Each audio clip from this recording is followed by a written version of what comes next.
Hi, this is Roger in Finland, and today we're filming this video at f5.6.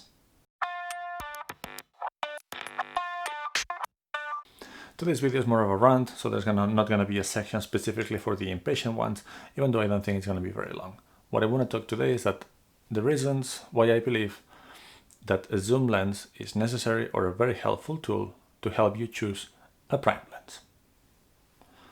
Right now, I'm filming this with the 18 to 135mm f3.5 to f6 for Sony E-mount cameras, and it's mounted on a A6400. And as you probably have seen in my review, that I'm going to post a link somewhere here, because I'm using it in video, I'm filming everything at f5.6, because at some point I'm going to be changing the focal length. So why do I believe that you should get a zoom before prime lenses, even if the prime lenses might be cheaper, optically better, lighter, and the recommendation by many people? The answer to that is, how do you choose the correct prime lens? The single most important feature, in my opinion, when deciding to buy a prime lens is the focal length, because that's going to dictate the look, it's going to dictate the field of view, what can you fit into the frame, at what distance do you need to position the camera from the subject, and that's something that it depends on taste so very much. Then if they have a better construction, they have 1.4 maximum aperture, or is it f2? Does it have some extra buttons for extra functionality like some of the fancy Sony G master lenses? Does it have an autofocus manual focus switch, or does it have a clutch for manual focus like some of the Olympus lenses have? Is it just focus by wire? Is it more mechanical? Does it have autofocus at all? How sharp is it in the corners? How do you match do you like the shape of the bokeh balls? Are they balls at all, or are they something else? All of these will maybe help you decide between, do I want this 50mm or that one?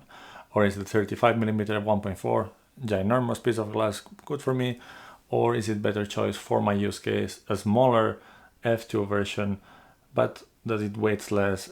These differences, you're gonna have to decide them, and you're gonna have to maybe investigate. But the field of view is, to me, the single most important thing that you should consider when buying a prime lens. There's a ton of videos on YouTube telling you why you should buy a nifty 50. That would be a 50mm equivalent in terms of field of view to full frame. In case of APS-C, that would be a 35mm lens. In case of Micro Four Thirds, that would be a 25mm lens. And while I actually kind of agree, for my personal use or taste, I will not tell you that you should get one of those. There are another series of videos about why you should get a 35mm lens equivalent. Then there's some people, some vloggers, that they're going to tell you why you should get a wide angle lens, why the 20mm is the best for YouTube, or why 85mm is a portrait lens. None of that matters, or none of that are absolute truths, because that depends on tastes. If you check some of Julia Trotti's videos, she's an amazing photographer, and she does lots of portraits with fairly wide focal lenses, and they look amazing. There is plenty of people in YouTube recommending wide lenses for these kind of shots, but they just don't work for me. Let me show you.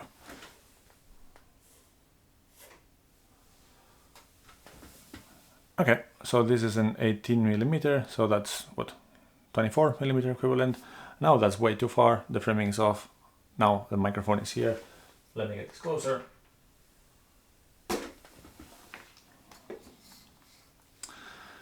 And now I have a somewhat similar framing than before, but the composition is different, the shape of my head and of my face is different, and the background is a little bit different as well.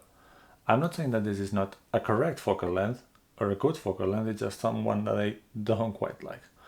If you look videos from Camera Conspiracies, Casey Stern, he tends to prefer, also for the studio or the living room anyway, about 20mm, and that's fantastic for his use case, and that's what he likes. It just doesn't work so well for me. And now let's do the opposite. So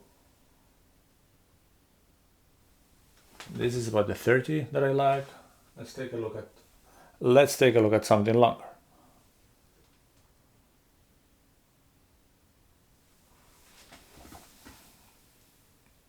All right, this would be an 85mm focal length, so equivalent to what, 120 something in full frame. You've seen how things have tightened up, so now I'm gonna try to move the camera even further away to get a similar framing than before. Let's say we succeed, but this is gonna show you a different look with the same lens, and maybe if that's the look you like, then go for that one when choosing a prime. Let's move it. There we are. Now it's much farther away.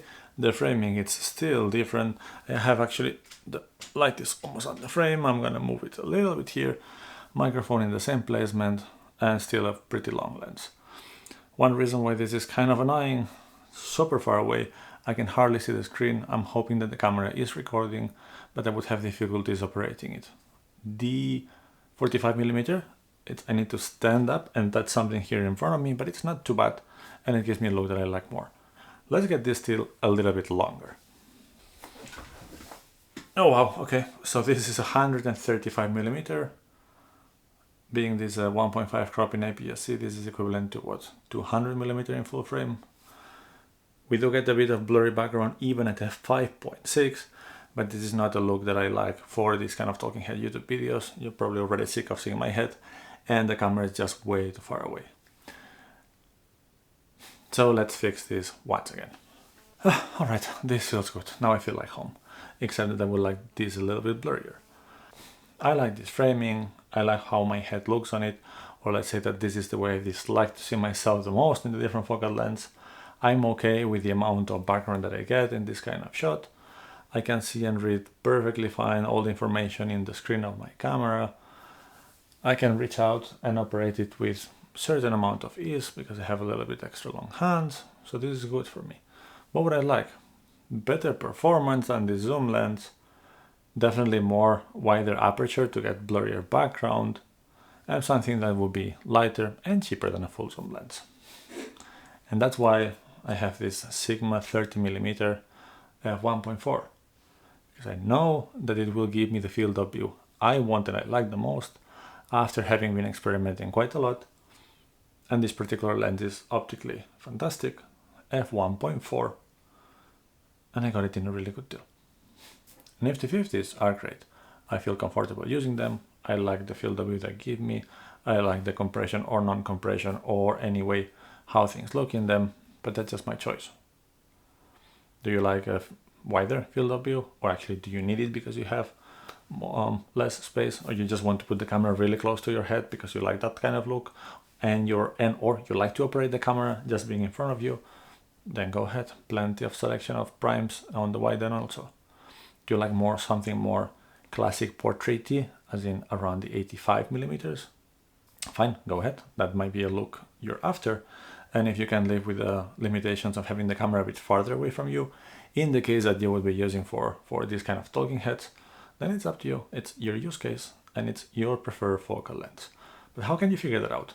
And why am I recommending a zoom lens to get started figuring out which focal length you like the most? Plenty of us, when we get our very first camera body that has interchangeable lenses, will get it in some sort of kit that will have a certain focal range. Those kit lenses tend to be the equivalent in full frame to something like 24 to 80, 24 to 70, or in this case the Sony 18 to 135, the equivalent to 24 to 200. In any case, these zooms will actually let you know whether you're already comfortable in some of those focal lenses, or they're going to show you also if you're really missing the extra reach and you would like to go for some longer primes, or you're really missing on the low end. If you find yourself shooting always at 18mm with this kind of zoom lens and wanting to go wider, then you know that probably you could get a prime which is wider than that. But if you're just shooting most of your pictures and videos around 35mm or so, then why would you need, or why would you get a good prime in a focal lens that you will not have use for? It's nice to own lenses, it's nice to own stuff. I have some excellent lenses that I don't use very often, and when I do they are fun. But if I would have to keep one of the prime lenses I have, it would be this one, which is the one that it's plugged and bolted and welded into the camera most of the time, except today because I needed to have a zoom lens to have all this front and have the background a little bit into my detail at 5.6. So, in summary, this was a very disorganized video with no b-roll, and I don't know how the edit will show up in the end, but the point is, if you have a zoom, use it to figure out which prime do you want, because focal length is what matters the most. I hope I made some sense. I hope you get something from the video. If you did, please like and subscribe, and we're gonna see you soon for some more content.